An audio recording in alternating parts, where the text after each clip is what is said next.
Right, so hello everyone, and welcome to the first activity of the Cañada Center at the LSE this Michaelmas term. So the Cañada Center has been around for quite a while. I took it over 2 years ago. During COVID, we had a lot of online activities. Now we're starting, and we did quite a few in person last year.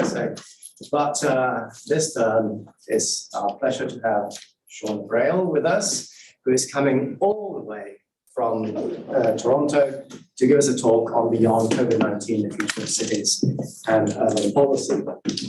Shauna is an associate professor at the Institute for Management and Innovation at the University of Toronto, Mississauga.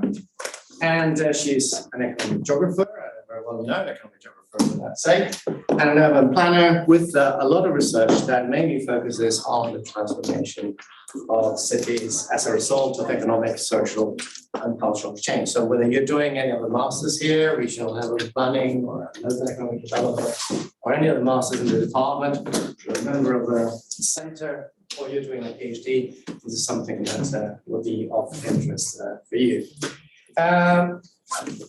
She's also involved in one of the exciting new ventures in which I think some of us are involved as well, which is this launch of this new journal called Papers in Economic Geography. But I'm sure you haven't come to listen to me here, you have come to listen to Shauna. So I'm going to give the floor to you. So Shauna, the floor is entirely yours. Thank you very much, Andrés.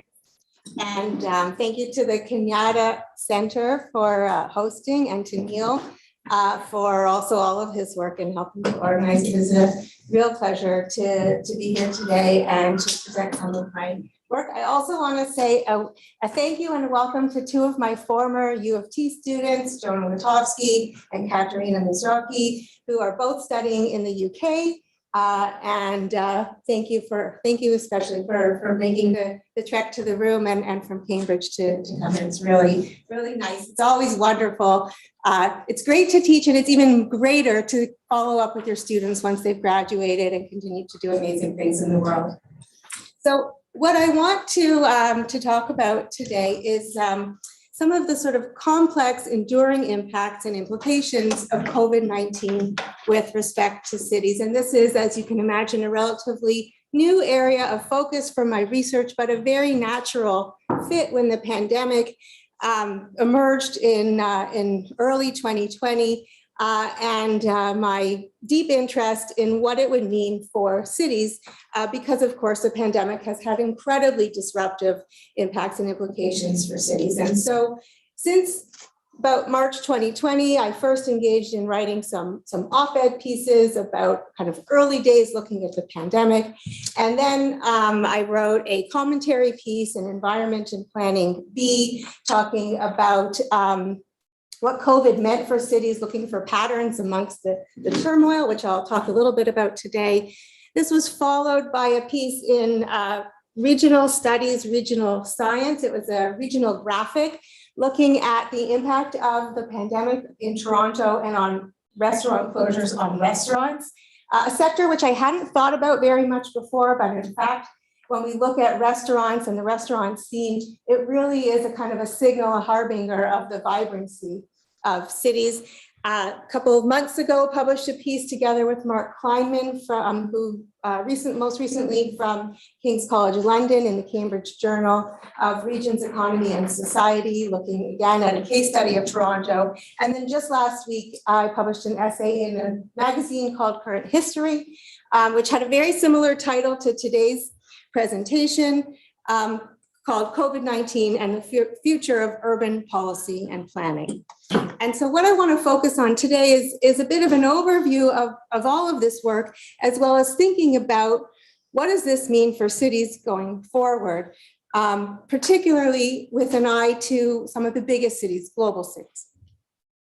And so the presentation is structured as followed in 4 parts.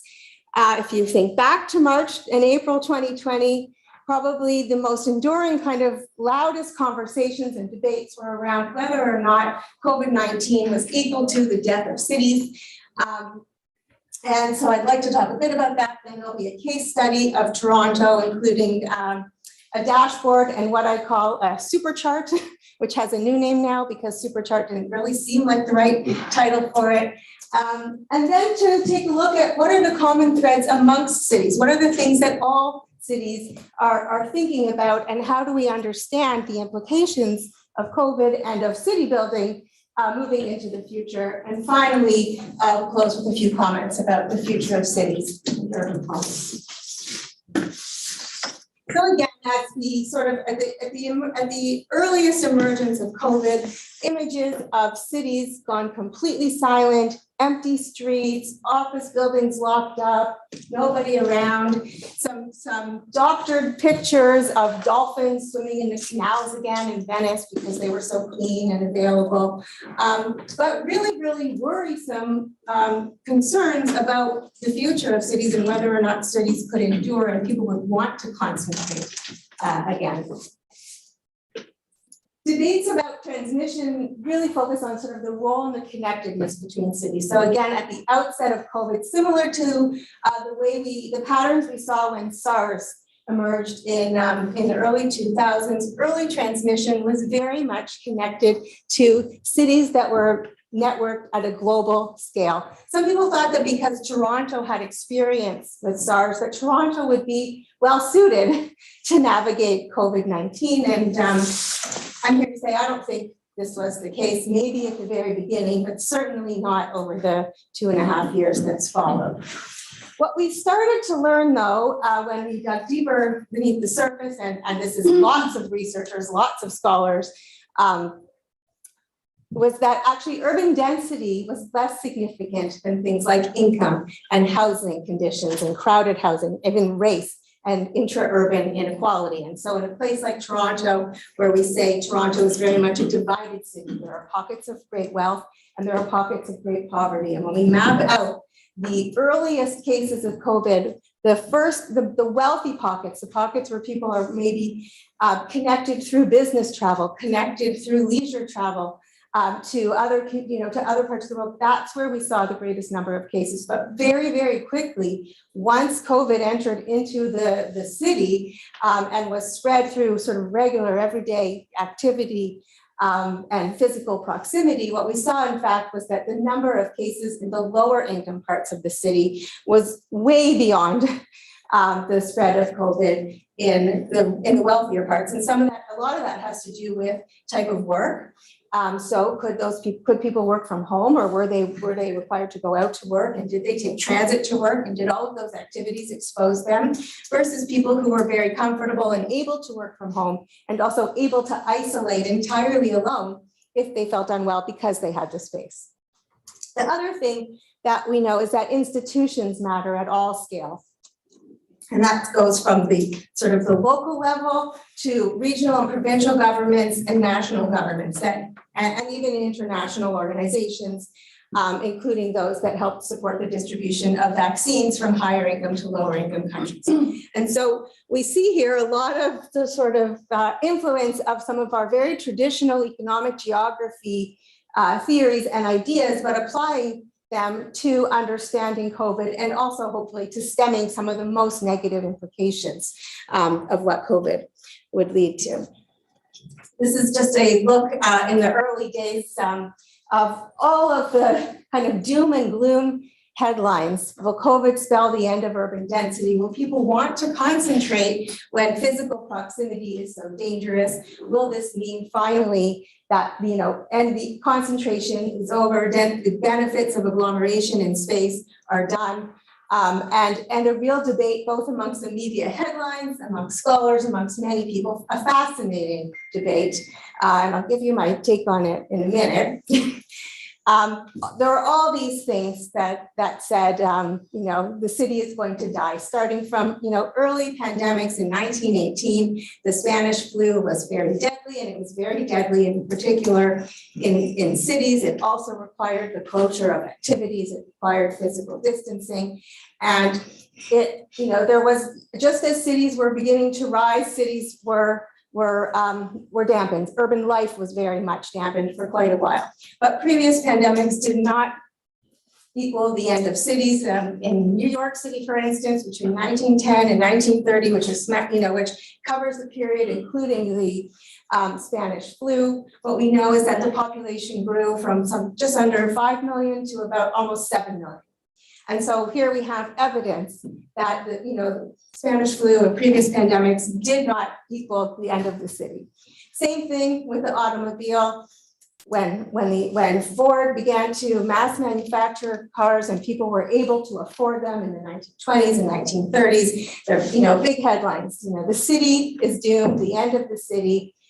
Certainly, the growth of and the adoption of the mass automobile and the transformation of places in response to accommodating automobiles and to accommodating the sprawl and the flexibility and the sort of moves that they enabled outside of the dense core was transformative, and it was painful for many central cities. And a place like Chicago, for instance, lost population for many, many years. But again, Chicago did not die, it revived, and it continues to be a thriving, vibrant place. The internet in the early 2000s was heralded to be the dawn of telework. Everybody would be able to work from home, would be able to work from anywhere. I remember must have been in the early 2000s, I was at the beach somewhere in California, and it was the first time I ever saw a person working on a laptop outside. and I immediately went and took a picture, probably with my camera, because I definitely didn't have a smartphone at that point. But even though we have the ability to work on beaches now, and even though we have the ability to work remotely, telework comprised about 5% of all work up until very recently. And then COVID-19. And again, COVID-19 has endured for now 2.5 years. The pandemic is not over. And yet, what we see is that it is causing change, it is causing great disruption, but it too is not the end of cities. Early days, we saw these very difficult drops. The London subway system lost 95% of its riders.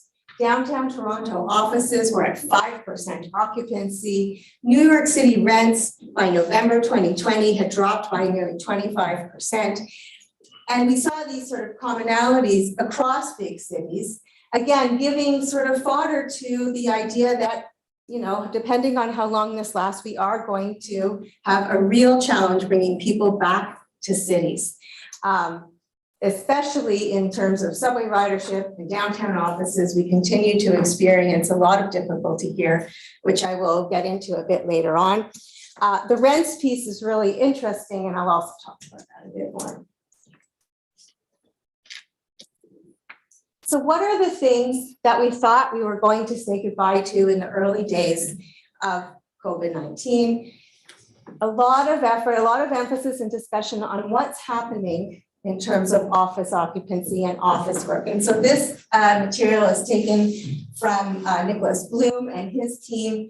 They doing amazing work on work from home. And they do a regular survey every month, and they've produced some of the sort of richest, best data on working from home. And what they show is that pre-pandemic, this is, work from home was at about 4.7%. And pandemic hits, and it shoots up to about 61.5%. And that is, as places lock down, as governments and offices and others said, if you can work from home, work from home. There we have this tremendous number of people working from home. As the pandemic continues, we see that number start to decline. So now in the U.S., and this is a survey in the US, they're now at just under 30% work from home. What other things did we think we were saying goodbye to? Transit is another one. This is from the TTC CEO's report in June 2020. And this is a measurement of taps with our Presto card on the transit system. Right around here, around March 14th is when we started our lockdown. And you can see that it just takes a total dive. And for many months, it never recovers. Transit, ridership, is under a third of what it had been before the pandemic, several months in. We also thought we're going to say goodbye to physical retail, and this data actually shows Canadian e-commerce sales between March 2020 and February in 2021. And essentially, this line, here we have the pandemic, we have a huge jump, we have some new strains, another big jump. Shopify, a Canadian tech kind of darling, increased in value during this time, fourfold to, I think, over $200 billion. I'll tell you a little bit about what happened to it more recently, but this was a signal that e-commerce had been accelerated by something like 30 years during the pandemic. And so the expectation is, we see this now, we're likely to, this is now the future, and reveals the problems and the challenges of this, making assumptions during a time of crisis, even though the crisis seemed to be lasting a very long time and continues to be lasting. And the other thing that we started to say goodbye to was the handshake. This is a survey from, again, from the work from home research, a survey of how do you meet a person? What is the question? What do you do when you're introduced to somebody? Do you shake hands? Do you not touch? Do you verbally greet? Do you remember the fist bump and the elbow bump? And the impression here was, what are you going to do after COVID? I think this is also a good example of why to be very cautious of survey results, even though most of this material is really excellent, but this one is sort of off. And I'll show you why in a couple of minutes.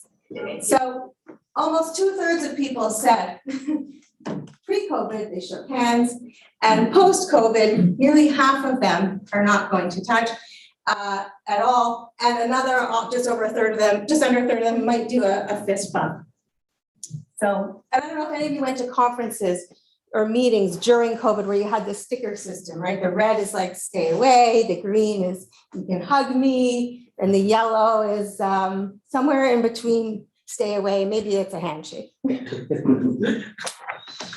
So it was around this time of this work that I wrote a piece in Environment Planning, trying to see what are some of the commonalities, what are the things that bring all of these ideas together, and what can we see by looking across cities. And so I divided it into 4 things. The impacts are spatial, they're sectoral, they're interconnected, and they're unequal. On the spatial side, even early on and continuing to this day, we see that the spatial implications of COVID at the geography of a city or a metro region are very much concentrated in the city's core, in the central business district.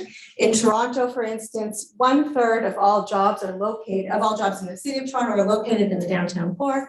Many of those jobs are office jobs, and many of those people were working remotely from home. And the implications of that are a very empty core.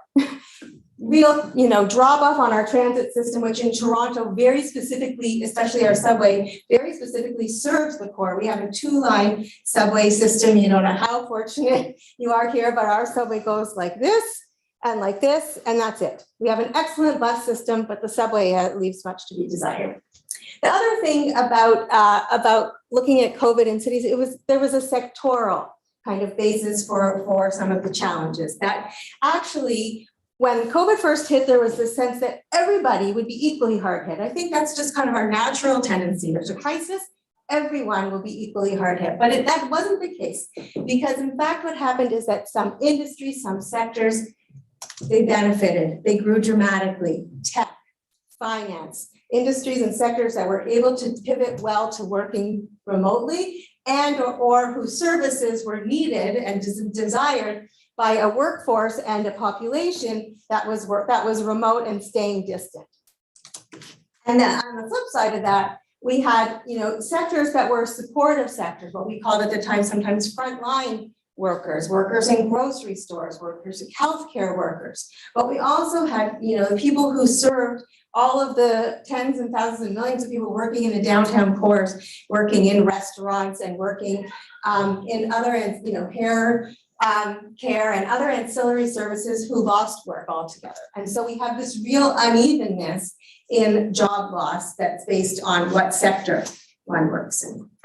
The other piece is the interconnection, and I think actually I sort of gave both the sectoral and the interconnected at the same time. But when the office workers stay home, the downtown people who, the downtown workers in restaurants and salons and grocery stores and all those things, if the people who are using those services are no longer there, they're out of work, they have nothing to do, they're out of a job, and they are really suffering. And in Canada, in fact, what we found was this great inequality, and I think that the inequality goes throughout most places in most cities. It was the first time in Canada that we started to collect survey data based on race, because before that there was never an effort to collect race-based data. But what was found, in fact, is that the greatest impacts were felt by by people who were racialized, by people who were in low income employment previously.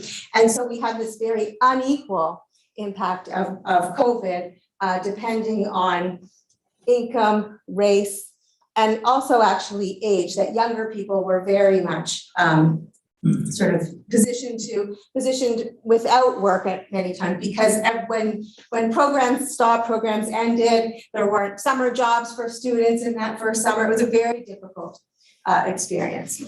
So let's go back to some of those things that maybe ended. This was very easy to find. The handshake has not disappeared. And I found multiple pictures of British prime ministers shaking hands with King Charles, the Queen, all in the space of the last month. So the handshake has not disappeared. I've probably shaken about 5 hands today. I don't know about you. Physical retail also hasn't disappeared. So here we have the line went up. I don't know. The line goes up and the line comes right back down. And the converse of this is that activity in physical retailers has increased. There is a geography to this, so it's not everywhere, but foot traffic, even in the downtowns, has started to increase as a result of sort of moving towards a kind of amenitized space that encourages these kinds of activities. 2 things that remain more on the fence are transit. So this is the most recent reporting period for the TTC.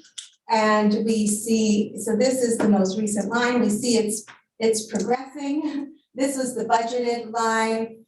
So it's still below the 2022 budget, which was already revised for COVID. It's about 30% below where the actuals, where it would have been expected to be. And yet it actually has experienced quite a bit of growth. It's at about 65% now of pre-normal.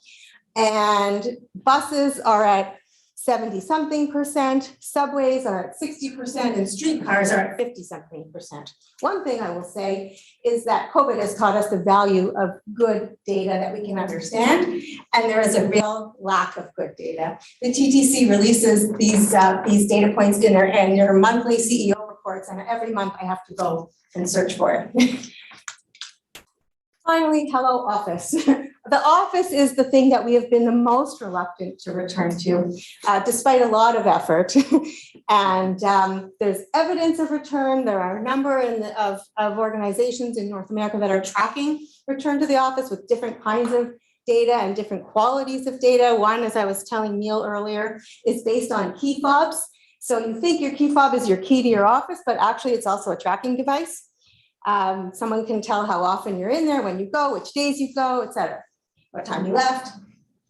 The office is a real challenge. So I want to move now to the case study of Toronto. How many of you have been to Toronto before? Less than a third, I would say. You don't raise your hand. So Toronto is the largest city in Canada, 3 million people in the city proper, 6.5 million in the metro area. It's expected to grow to about 10 million people by sometime between 2040 and 2050. It's one of the most diverse cities in the world, based on a number of different measures. The first is its economy is very diverse. There's a strong focus in financial services. It's one of the largest financial services centers in North America and globally. Its tech sector and and tech employment has grown substantially over the last decade. It is the second or third largest food and beverage manufacturing center in North America as well. As a big city, it has really big challenges. Housing supply and affordability is pretty much at the top of the list. Transportation infrastructure, I mentioned our two-line subway, thinking about how to invest in transportation infrastructure, not just public transit, but also things like micromobility. Scooters are actually illegal to use in the city of Toronto because of a debate that city council is having about whether they, cause more harm than they benefit. And in terms of governance, we have municipal government, no formal regional government, but some regional governance, meaning we have some loosely affiliated organizations that focus on sort of branding Toronto at a global scale and marketing Toronto, and also some loose associations of the mayors from the biggest cities in Toronto. For instance, Mississauga is a city of about 600,000 people, and yet it's very much overshadowed by Toronto, its much larger neighbor. And increasingly, there is both provincial engagement and interference. And as an example of that interference, the province just recently announced, in an effort to encourage the building of more housing, that they're actually going to override some municipal zoning guidelines and permissions and not require developers to pay full development fees if housing will be affordable, but then how is anyone going to be able to afford to provide the amenities that go along with those homes? So lots and lots of interesting things happening in Toronto. You may know Toronto for its beautiful skyline, its CN Tower, its downtown core. One of the projects that I worked on starting in about September 2020 was a dashboard it was originally called Toronto After the First Wave, which sounded like a great title in September 2020.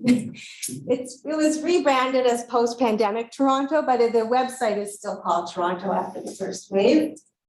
And Toronto, as of the summer 2022, had gone through 6 waves of COVID. We're now in the 7th wave.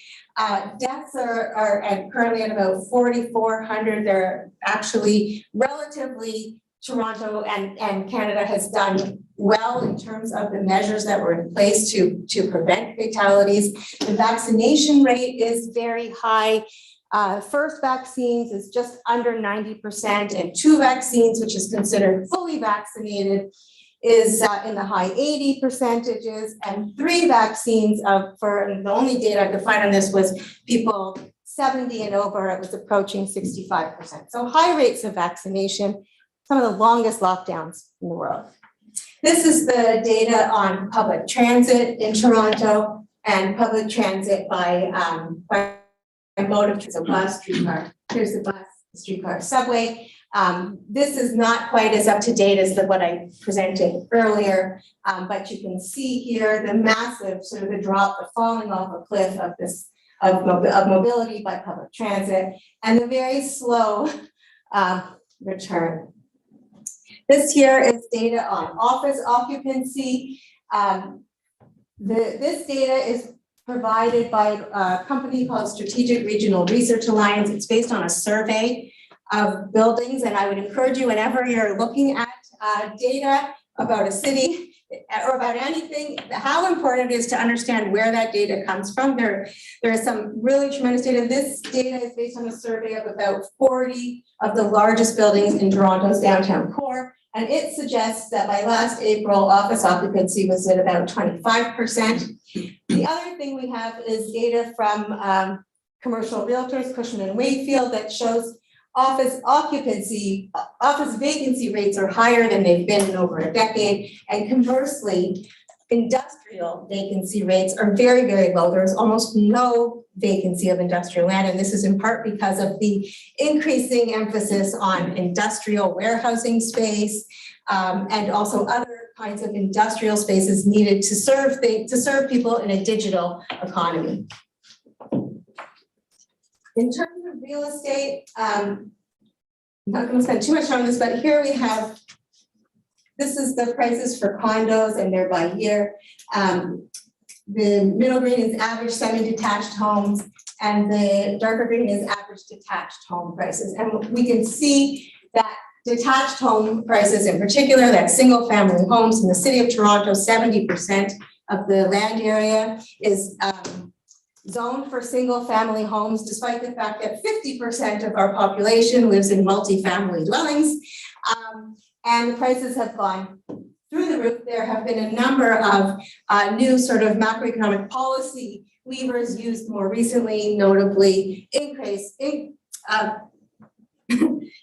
rate increases that have actually helped to bring down the price of houses, but they've also contributed to a reduced number of houses being on the market at all as people are waiting. This is what I call my COVID super chart, but it's also called Toronto and COVID-19 pandemic policy patterns. I know it's very dense, but I'd like to just take you through a couple of things on here. So at the top level, we have the different strains of COVID, starting with the SARS-CoV-2, Alpha, Beta, Gamma, Delta, Omicron. You can see these big circles. These are COVID fatalities. We can see the most fatalities happened in the very first wave, another big bump of fatalities during Omicron, and much smaller numbers of fatalities now. The bulk of the fatalities have been in people age 70 and over, like the very vast majority. Here we have some of the policy measures that were implemented. So the state of emergency in Toronto lasted 777 days. The mask mandate also is here in the pink. It lasted just until March 2022, with a little bit longer for transit and healthcare institutions. Healthcare institutions still have a mask mandate. Our schools were closed for almost longer than anywhere else to in-person learning, and we had remote learning.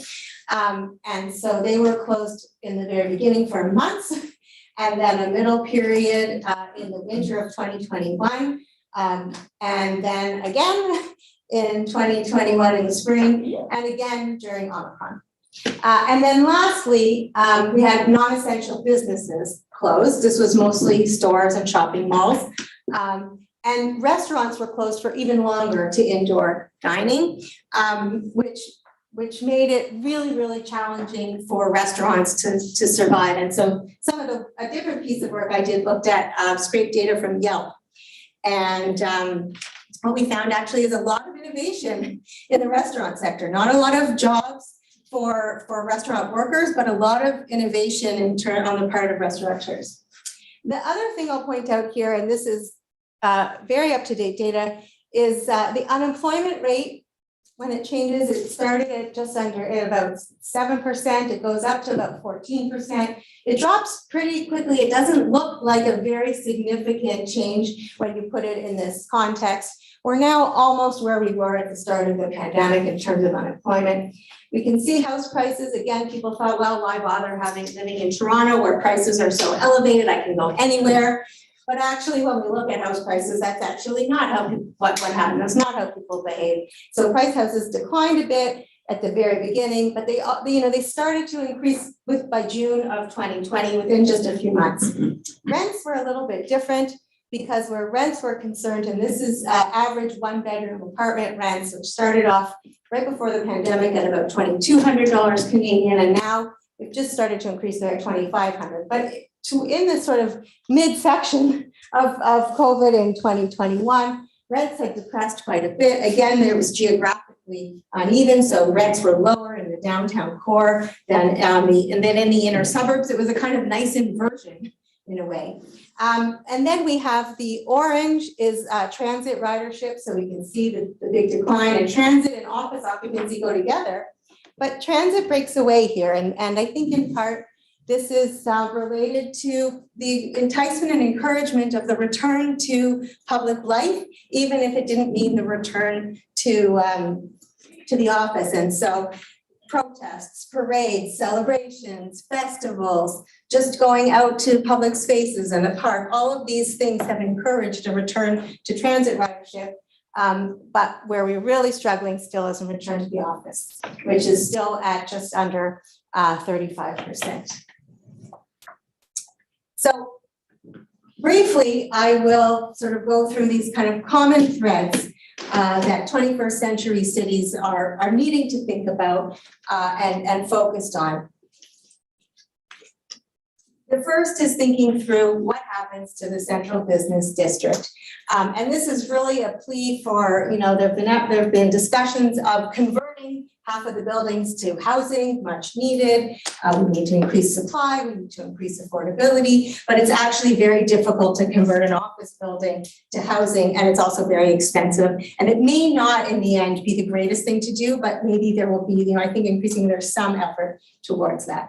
But the other piece is around making the central business district look a lot more and feel a lot more like the rest of the city, to ensure that it is activated and animated more than just on the sort of workday basis, to make sure that there are street scale activities and storefronts, and to really think through how to bring people to the core, even if they're not going to the office, or if they're going to the office. There's a lot of work on office buildings that's saying, well, we need these amenitized offices, and there's evidence that says that the higher quality office space is actually very much in demand, and it's lower quality space, older space perhaps with, without a gym, without a ping pong table, or the ability to put a ping pong table, without kind of the lead designation. Those are the spaces that are struggling the most. And so here the idea really is thinking about what to do in the CBD. Toronto, San Francisco, New York, their governments have all struck task forces to come up with a strategy how to do this, because the other thing is that there's also a real loss in the tax base. San Francisco, I think in 2021, lost $400 million in their tax base because of the lack of office activity. Mobility infrastructure is another thing. Big questions about whether or not to continue to invest in mobility infrastructure. Tomorrow or the next day, I'm going to ride on the Elizabeth line, which I understand cost $19 billion and helped open up all kinds of new opportunities for commuters. But as soon as it was open during COVID, and there were discussions right away that I read saying, was it worth it? Should we have bothered? Nobody's commuting. Do we need it? Similar conversations are taking place in New York, where there's a very big infrastructure program under discussion to build a bridge across the Hudson River, I think it is, for commuters, but also for anybody. And if you think that your region is growing and people need to move in that region, the most sustainable way to help people move longer distances is through investments in transit. And yet these are questions that are coming up again and again. Housing, which I've talked about a bit here, but many cities and many global cities are grappling with housing affordability crises. The cost of housing is so high that people cannot afford to both live and work in a city. With remote work so prominent, there is the ability to choose to work remotely and to choose to move out of the city altogether. In order to maintain the vibrancy of our places, we need to create ways to tether people to the city, and one of those is through investments in housing. And we can see all levels of government really working on this at the local level. In Toronto, for instance, we have zoning changes around the permission of laneway homes, which can only really help a small number of, create a small number of units. We have inclusionary zoning, and we have, efforts to look at publicly owned land to understand how better to develop that land and to create more opportunities for affordable housing there. There is no single solution on the housing front, and it really needs kind of all irons in the fire. The provincial government is involved too, and the federal government is involved from a financial perspective. In terms of public space, we saw during COVID and continuing now, just the great desire and demand for high quality public space and for opportunities to be together outdoors. We know there are inequities in terms of the location of public spaces. And we also know that there is, as cities grow, which many of them are, and as the regions grow, we need to continue to invest in high quality public spaces that actually are animated and provide kind of different opportunities. So not just, a park to play in or a place to sit, but also animated spaces. I went to Little Island in New York a couple of months ago, and I was in heaven in Little Island because it was just had such a beautiful variety sort of active spaces and passive spaces and activities for kids and activities for old people and a food truck. And I happened to be there during the Brazilian music festival. It was lovely. And then lastly, at the neighborhood level, lots of discussion about the 15-minute neighborhood, which essentially means thinking about how to build compact neighborhoods where people can access housing and retail activities and maybe educational activities, and to get around relatively easily in a 10 or 15-minute span of time, whether that's walking or cycling, less emphasis on private automobile, more emphasis on active transportation and public transit. There's some debate around whether these 15-minute neighborhoods actually make sense. Because many examples of 15-minute neighborhoods are actually highly unequal neighborhoods. If you've ever heard of Seaside, Florida, which nobody knows anymore because you didn't maybe see the Truman Show, but that's where the Truman Show is filmed. But essentially it is this sort of new urbanist community. If you go there, a hot dog is about $12. And you have to get on the car and drive on the highway to go to Walmart. So it's beautiful, but it is completely inaccessible to anyone but the wealthiest. So thinking about how to build these 15-minute neighborhoods, you really have to think about all of the other things as well. The future of cities and urban policy, and I think I just have 2 more slides here. First, we need to think about place that, we want to transfer policy from one place to the next because it makes sense, but we really need to think about what makes sense in every given place. The second thing is we need evidence, and there is an abundance of evidence. There's more evidence now, I think, than there ever has been, but understanding how to use that evidence is crucially important. And I think this is especially important for students, and I guess for everyone as lifelong students and learners to understand how to use data and how to use information, how to critique it so that you can make sure to be making good decisions with it. The third is multi-scalar, and this refers to the different levels of governments involved in making decisions and supporting urban development and city growth, because cities are essentially the engines of the economy, and yet they don't have access to all of the resources they need without the support of other levels of government. It really is win-win.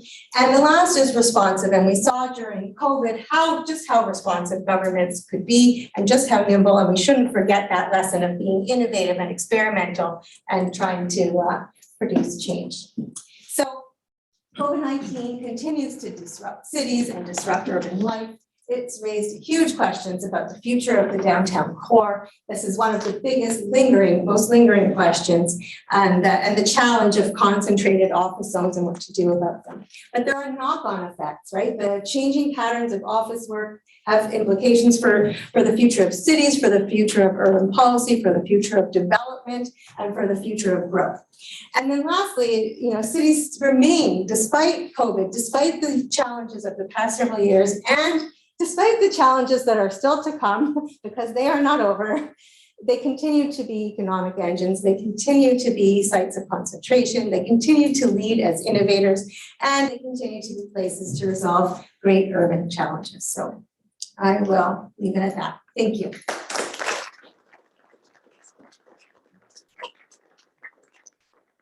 Thank you very much, Shauna. It's for an amazing presentation, and also for, I don't know how you do it, but amazing graphics. I think I have a phenomenal research assistant who is a student, and she did the slides, and I had a graphic designer for my super chart because I never could have.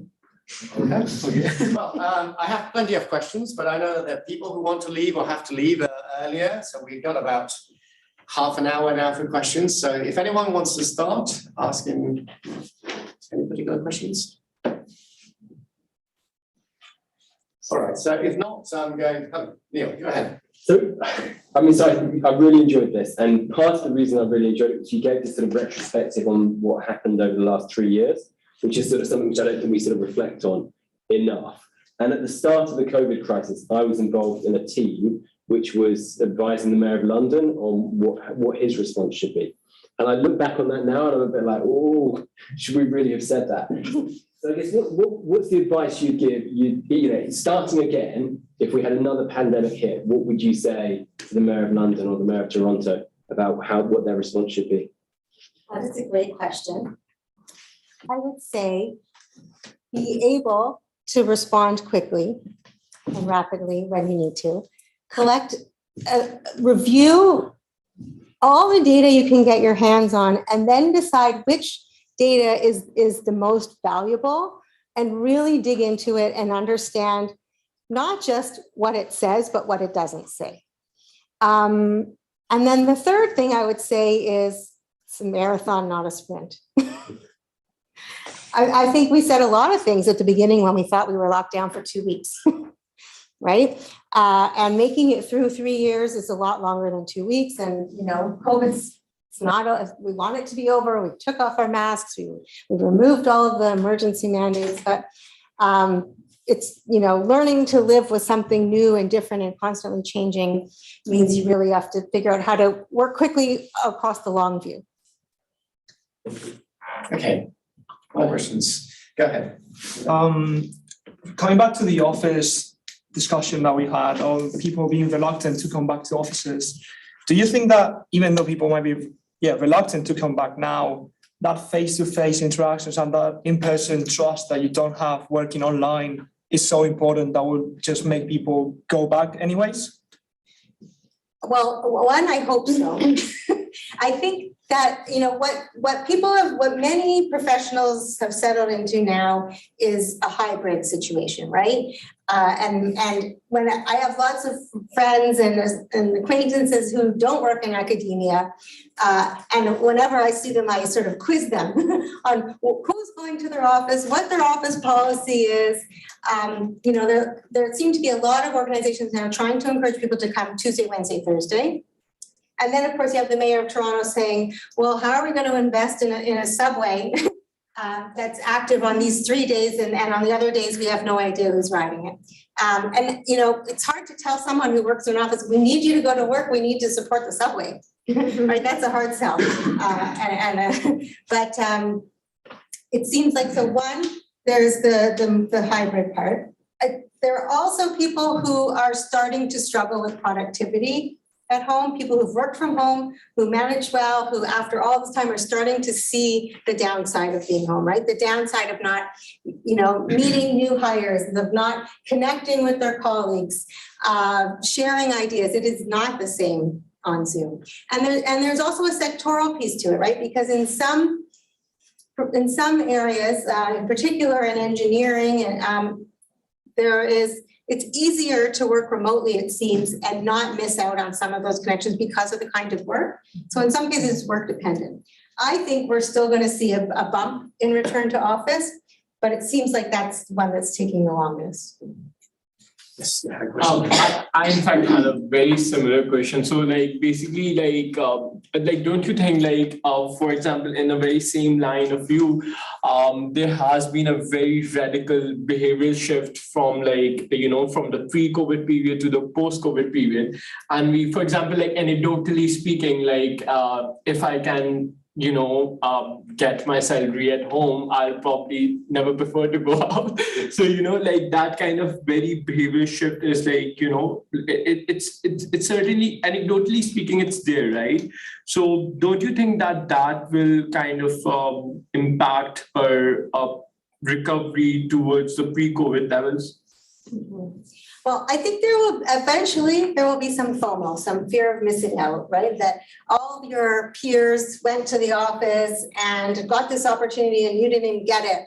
You know, you didn't get invited to something, or you didn't get to participate in something because you weren't there and they couldn't see you. And the more people return, the more that will happen. The other thing is for young people, for people just starting out in their careers, it's those, in some ways, young people want to work remotely the most because it gives you such great autonomy. But they're also the ones in many ways who will suffer the most career-wise by not being able to expand their networks in a physical way. Question over there. And more on the working from home. I think for me personally, it's been really interesting. I had a small bit of my career just before COVID, but most of it was through COVID, learning, working from home. And I see most of my contemporaries who sort of left university in the last 5-6 years, we're now so used to it, and everybody does mix working. And so I feel like it's always going to be 30% less than it was before. that leaves this whole office problem. That seems like a problem that no, it's not being talked about loads, or you feel like it must be in sort of city planning circles, but in sort of broader society, it's not being. Is there, and it's hugely expensive. You can't, we were talking about it in a seminar earlier today. It's like these buildings are built for offices, and if you can't put homes in them because homes are too heavy, and all sorts of logistical problems. What's the most interesting stuff about resolving that problem that you've been hearing about? I missed the last part. What's the most interesting sort of propositions about how you resolve that inevitable problem? Or are people, or is the sense that everybody's shying away from not wanting to deal with it because it's too difficult? Well, I have some colleagues at U of T who say, in Toronto and in other cities where you just imagine that this present can't possibly last. It can't possibly stay like this. And so one of the biggest risks is not thinking about the future. It's not saying, how do we plan for the future? And how do we plan for a future in which perhaps we don't need so much office space? I think the first thing is around ensuring and convincing governments and planning departments and development offices to think about what's going to happen if 30% of the office buildings are empty, or if they're empty a certain proportion of the time. Are there other uses for those buildings, right? So could you, and this is very probably impractical right now, but is there a way to take an office building and repurpose it some days of the week? Maybe not. I mean, you could think about conference rooms and boardrooms and offices being used as classrooms for certain things. That's one option. The conversion to housing, as you said, it's expensive, it's impractical. You could tear the building down. That's hugely resource intensive. But you could see that maybe some combination of those things will have to happen in the future, depending on how this goes. And so you need a plan, you need a scenario plan, and at some point you need to be able to say, okay, we hit the time limit, we can't drag our feet any longer, we're gonna have to do something. One of the issues with cities, is this idea that manufacturing jobs are disappearing, right, or have disappeared over the last many, many years, decades in fact. And some cities said, okay, we're done with manufacturing, we're done with zoning land for manufacturing, we're gonna give it all to housing and offices and this and that.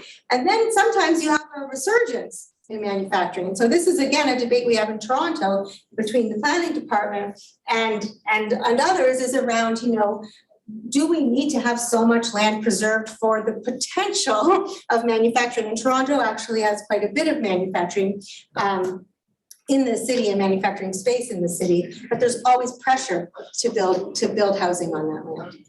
I know that Michael has to leave in 5 minutes, so Michael gets the privilege and then we go back. So let me make a guess about this trend issue. I mean, this, so we're early into this, as you pointed out, and this sort of studies are just coming in now. And the ones that I've read, at least, show very strongly that remote interaction is inferior to present interaction in what we might call the most innovative, creative, disruptive, collaborative activities. And as you pointed out, it's really bad for people starting their careers because they don't build up the networks and social capital. But like the studies like by Yang and Jaffe, and there's like 2 or 3 others who show, I mean, the results are all consistent.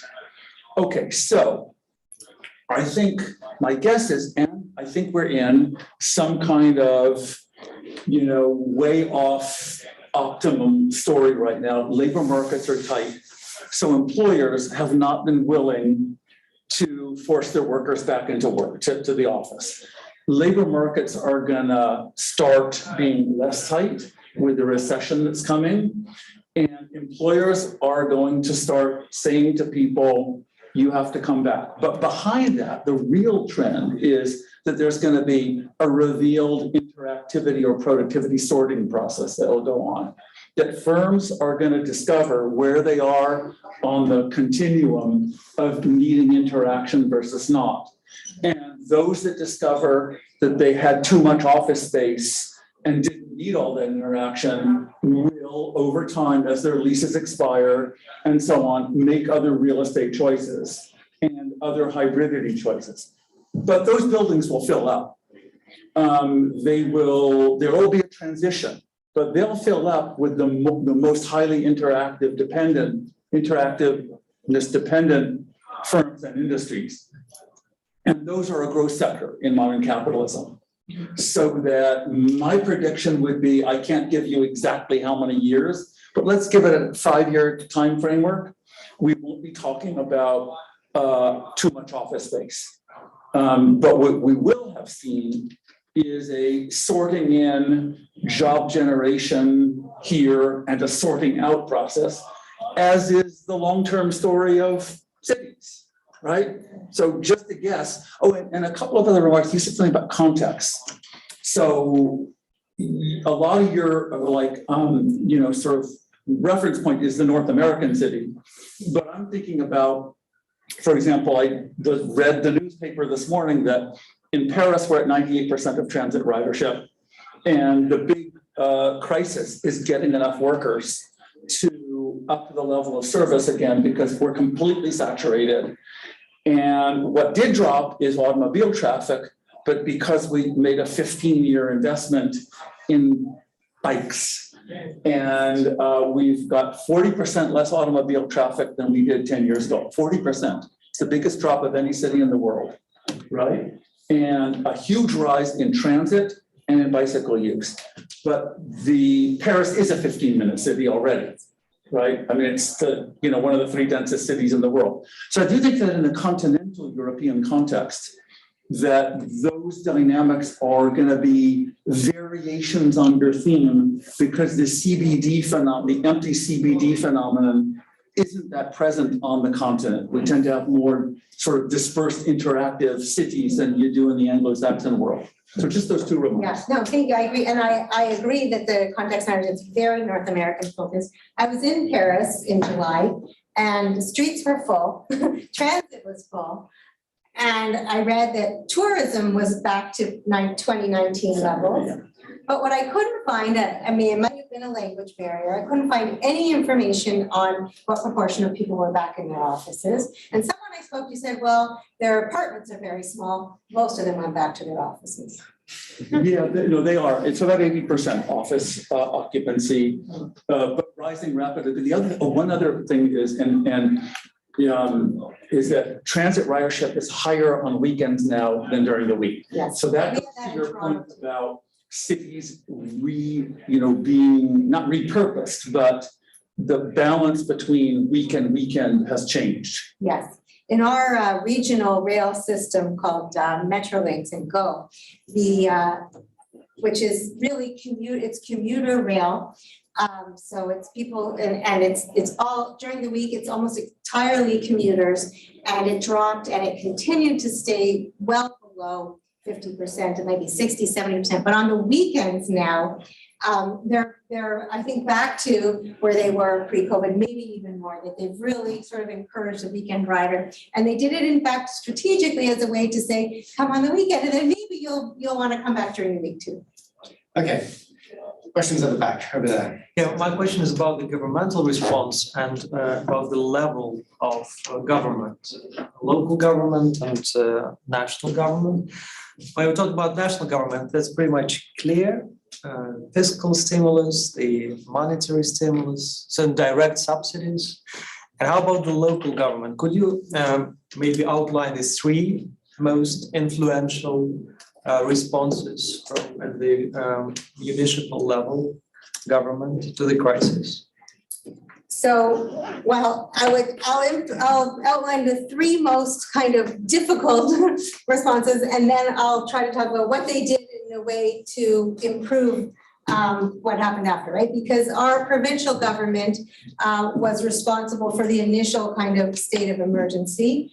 And then the city had some extra powers to call its own state of emergency, to call its own mask mandate. And the governance of COVID actually changed during the pandemic. So at one point early on, every region and every city had sort of very unique ability to develop their own kind of reopening strategies or closing down. And that was sort of developed by the province said, okay, anybody with lower than this many cases can reopen and then these people can close. And Toronto stayed closed very long, as did Mississauga and Peel, which is the site, which is home to a lot of warehousing in the airport and many sort of workers in manufacturing. And so later on, the province said, okay, now we're going to go at a province-wide level, right? So we had this kind of change in how we were governing the pandemic from the early days to later days. Some of the things the city did, the city early on faced a lot of pressure to open up the streets, right? There was an increase in cycling, there was an increase in walking, and there was a massive decrease early on in people driving. But the city said, no, we don't want people to go out. We want them to stay home. So we're not going to open our streets. And other cities in Canada, Calgary, Montreal, made Toronto look terrible. They created new cycling paths and pedestrian streets, and Toronto was still saying no. They did, but they changed. They, a few weeks later said, okay, we'll open up the streets. We'll create these new cycling lanes. So so I think part of it is the learning during the pandemic. I'm not sure I'm totally answering your question, so I apologize. But I would say one thing is around thinking about mobility, restricting mobility and opening up again, thinking about how to encourage mobility.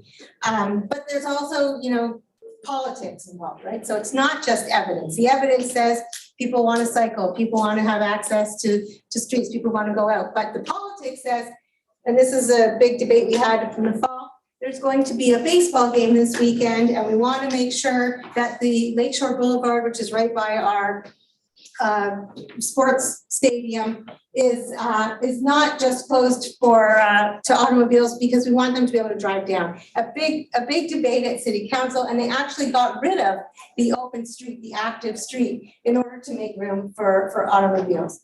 So we've, throughout the pandemic, there's been this kind of shift back and forth, some good learning, some decisions that are a little more core. Today in Toronto, they're discussing again bringing back a mask mandate. So over here. Could you discuss a little bit more the possible reasons for the increasing housing prices and if they are related specifically only to COVID, and also who is buying these houses in the case of Toronto? So house prices in Toronto have been increasing. Some of it is an acceleration of trends, and the house price increases is an acceleration of a trend that's been happening for probably a decade now. There's one city in Canada where house prices were higher than Toronto, and that was Vancouver. And now I think there might almost be equal. So what was driving it up? Well, growth. Toronto is a growing municipality, and the other thing is wealth, right? So there is a portion of the population that has the wealth to be able to afford those homes, and that drives up the price as those people grow. As we have a growing tech sector, strengths in financial services, strengths in legal services, more encouragement of all these kinds of activities that actually creates wealthier individuals who want to invest in homes. I don't think it's in a lot of places there's a debate around foreign investors and suggestions that foreign investment is what's driving it, where people aren't living in those homes. That is not what's driving up house prices in Toronto. Maybe it represents a small portion of it, but a lot of it is growing wealth and growing demand. And it's also the transfer of generation, it's transfer of generational wealth, right? So these, I don't have it here, but I've seen recently a slide that showed, how much an individual or household had to earn to be able to purchase a home 15, 20 years ago, and how much they have to be able to earn now. And now it is so unwieldy to think about being able to own a home without either, a trust fund, family wealth, you struck it rich in an entrepreneurial venture. Very, very difficult. House prices have started to come down though, as you saw from that side, and that's because of increasing interest rates, which means that although the price has come, the cost of the house has come down, when you add in the interest rates and the mortgage, you may not be paying less. And that's actually going to cause a lot of distress in the housing markets. In Toronto, we didn't have the same kind of distressed housing markets as they did in the US in the 2008 financial crisis. Ours have continued to go up, and so there's the expectation of, I think, a 30% decline crisis. Just back to the question before, I'm wondering how this makes you think about regional governance and sort of the relevance of local governments. Like I'm thinking about 10 years ago, like Benjamin Barber's, like if mayors ruled the world, Yeah. that was kind of like what a lot of us were talking about. A city's the best place for us to be making, policy changes that tackle the climate crisis. But frankly, like a lot of what prevented catastrophic damage to our cities over the past 2 years were just mega federal policies and national policies in lots of different jurisdictions, like mega cash infusions to businesses, mega cash infusions to households. So how do you think about that? So first, you're right that without the money and the supports provided by the federal government, Canadians and everyone living in Canada would be far worse off today, right? It was those supports, those financial supports that made a huge difference both to individuals and to families. But in terms of regional governance, during, Toronto used to have a regional government called Metro Toronto. It was known as like the city that works. We just had an election in Toronto for mayor, and it was like the city that's falling apart, that doesn't invest properly in anything, that's a disaster. I don't think it's quite that bad, but there are some real challenges. I think that we should have some form of regional government. When you look at, the political boundaries of the city, and then you look at the functional boundaries of the city, they are entirely different.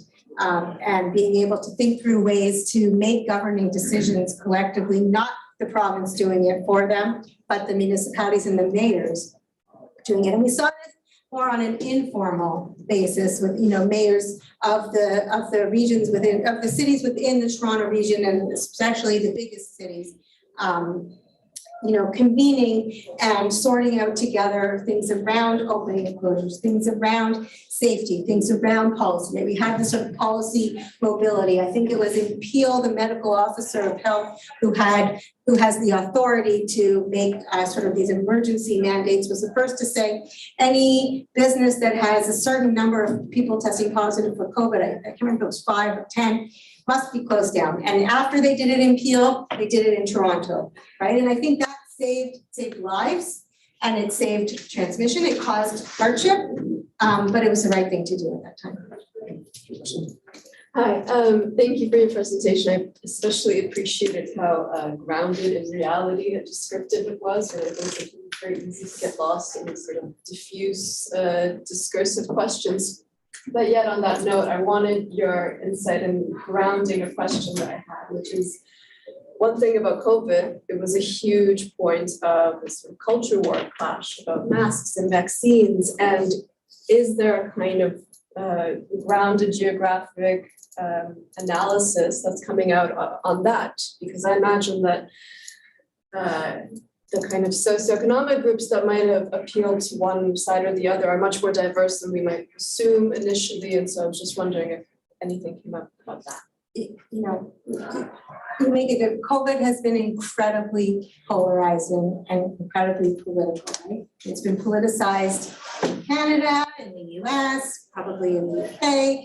I think it's a shame, but I haven't seen anything recently. I've read a few pieces that talked about the politicization and the sort of distinctions in terms of, are you to vote conservative or liberal or something else, and what does that mean for your typical view, urban versus suburban perspectives and rural. I don't know if you remember this, but very early on, I think after the first 5-6 months, smaller university campuses in the US were reopening in smaller centers, and they were like, it's okay, we have no COVID here, it's all good, it's in the cities. And I thought, how is it gonna work? Like people from cities and people who are all interacting with each other are gonna go to these smaller places, and there's gonna be COVID, and that's what happened, right? So it's polarizing, and I think it's hugely unfortunate because so many things are polarizing now, and a public health crisis. I guess it's inevitable, but it's a shame. Black. Hi, I had a question sort of about if you looked at all of like periphery, like business districts that like had any benefit from COVID and people working from home. I mean, I know personally, I was living in New York and I was in the South Bronx, and working from home was sort of an opportunity to engage with more businesses in my area, which I enjoyed. And so I wondered, is there sort of like this balance now that cities will have to consider? Because I feel like there may be a lot of advantages for like these periphery neighborhoods with more like less expensive housing that were farther from business districts that might benefit, and how they're sort of balancing that of like, That's a like, great should they be point. investing in that a little bit more if people are happier being able to access things in their neighborhood?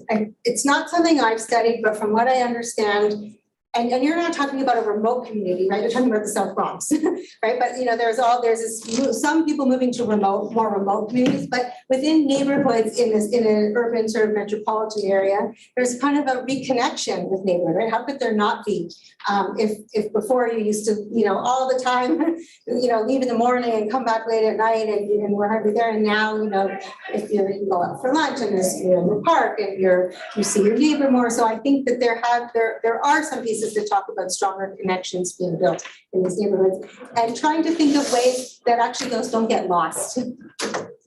Okay, I'm conscious of the time.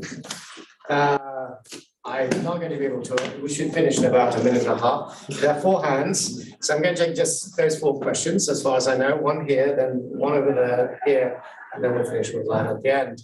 And I'll skip my questions. Are you going to answer them? I think the one doing the hard work. I mean, I can try to answer, but I'm going to be Okay, it's good. not as good. So I'll have 30 seconds to answer all 4. should I just collect all 4? Yeah, yeah, no, perfect. Okay, so go ahead, please. Yeah, you have touched it briefly, but what about the future financial crisis of the cities affected? And is that part of the debate for Toronto? Because probably maybe it is, and then how the public debate goes with where we should then take that those money from. So if it should compensate something for city where government takes it. So how it is debatable. All right, so next question over there. Yeah, I was wondering, Toronto is a major city and it contains lots of migrant labor, and the panic had forced lots of migrant labor back to their hometown. And after the panic, maybe they do not want to go back to Toronto, and somehow they want to work in their own cities. So I was wondering, how far do you agree that maybe the panic will promote those small cities development, and maybe those small cities have a faster recovering of economics than those major cities? Max? Mine's quite speedy. So we know that COVID suppressed face-to-face contact, which is important for innovation, but it also forced some innovations in medical and remote working and restaurants, you said. So where's the verdict? Is COVID good for innovation or bad for innovation? Final question, Lan. Yeah, so I was just wondering, when you spoke about transportation, you just related to public transport. I was wondering what was the trend with automobiles and what the trend is now. Did it lower or did it stay at? I guess the automobile transportation got higher, and if it lowered now or no, and how sensible is it to force people to go back to the office? Because let's say work from home definitely lowers your carbon footprint in this sense, and how this relates to the policies of post-pandemic Toronto, for example. So 4 questions, 4 different topics. Okay, so first of all, working remotely doesn't necessarily lower your carbon footprint. There's some evidence and studies that show that actually, even if you drive on fewer occasions, you're driving further distances, and if you have to drive or commute a couple of days a week to an office, but you move further out to do it, to do that. So it's not a natural conclusion that it lowers the carbon footprint. In Toronto, yes, there is more driving. Driving recovered the fastest. I have another thing on the dashboard that shows the recovery of driving. We don't have as good data on driving recovery, but we have some congestion data. Traffic and congestion is bad once again in Toronto. And so thinking through how to encourage people to use public transit, to use active transit is really important. Max, your question was about, is COVID good or bad for innovation? Innovation, good or And, good? you know, I don't know, yes and no. I mean, sure, there was a lot of innovation that happened during COVID, and really rapid innovation, right? And a lot of creativity was generated. But I guess the question is like, you know, if we didn't have COVID, you know, would you still rather not have had COVID? Yes. And how do you take that sort of that learning, that burst, and bring it back into a non-COVID world? So maybe it didn't dampen all innovation, but it did dampen some kinds of innovation. Remove migration within regions, maybe back to lower cost settings and to places where you have a community, a family, whatever. In Canada and in Ontario, we've seen an acceleration of the trend of particularly young households just forming, moving to lower cost locations, perhaps where they have a family support system. Again, it's an acceleration of a trend, not a new trend. And there's a lot of anecdotal evidence to say people aren't going to stay forever. We have this magazine called Toronto Life, and all through the pandemic said they left, they went here, they went there. You know, the New York Times every week shows a lovely family. First, they had all these families moving to their second homes during COVID, which looked very nice. And then they had them all buying homes in new communities in upstate New York. And now they're all going back. And Toronto Life also had they left, they got bored, they returned. I think that we're still going to see that. And then your question is on financial crisis and the impending financial crisis, if I understood right? No, I Like mean, what we're expecting the to future, come. yeah, the future Right, because financial we're crisis of expecting cities. to enter into Yeah. a recession. It will, but what is the question about the financial crisis? Is it a debate around Canadian cities and Toronto in particular? So, like, first question would be, does We're just starting Toronto to have? talk about it. So when the Bank of Canada raised interest rates, most recently, I don't know, last week, the week before, they said, we're expecting to be in a recession very soon. Well, I probably meant that financial problems of cities that has a relation to this, to the business, earnings that the So taxes cities deduction. struggled, Canadian cities struggled massively during COVID. They lost billions of dollars from lost revenues, and they were held up by federal and provincial funds. If there is a decline in federal, because our cities have very little ability to raise revenues on their own, other than through the property tax. Transit ridership is I think it's like 13%. But otherwise, they don't have a lot of tools to use. So the answer is that we will be in a period of austerity from the position of the federal and provincial governments. That will have a negative impact on Toronto, unless we have a situation where we have a recession, but some parts of the country, and maybe the biggest, actually excel in some way. We don't quite, I don't know. I guess the best answer is I don't know. But it's a really good question. Okay, so thank you very much. You saw the interest that you raised. I couldn't even ask my questions, which I'll do later.